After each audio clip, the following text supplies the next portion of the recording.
বাংলাদেশ যেদিন একটা international trophy জিতবে সেদিন পুরো দেশ আনন্দে কেঁদে ফেলবে।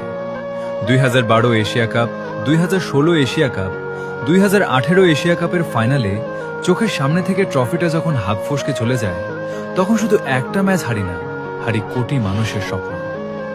গ্যালারিতে বসে থাকা ভক্তদের চোখের পানি কি কখনো দেখেছেন? সেই কান্নার কোনো সান্ত্বনা নেই।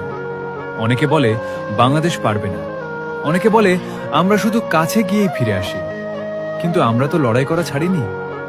বৃষ্টির বিকেলে স্টেডিয়ামের হাজার মানুষের চিৎকার থেকে শুরু করে শেষ বল পর্যন্ত লড়াই করা। আমরা তো শুধু ক্রিকেটের জন্য বাঁচি। আমাদের কি অধিকার নেই বিশ্বমঞ্চে একবার বুক ফুলিয়ে দাঁড়ানোর? ট্রফিটা কি শুধু মেটাল?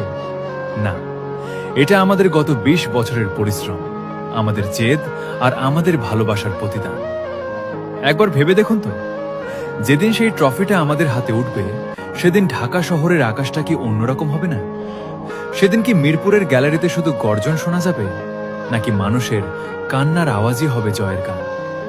সেদিন আমরা বিশ্বকে দেখিয়ে দেব বাংলাদেশ মানেই শুধু অঘটন নয়, বাংলাদেশ মানেই চ্যাম্পিয়ন। আমরা সেই দিনটার অপেক্ষায় আছি, যেদিন আমাদের লাল সবুজ পতাকা বিশ্বমঞ্চে সবার উপরে উড়বে। বাংলাদেশে একটা ইন্টারন্যাশনাল ট্রফি জিতবে। সেই জয়ের জন্য আজ বুক ভরা আশা নিয়ে বলছি, আমরাই পারব।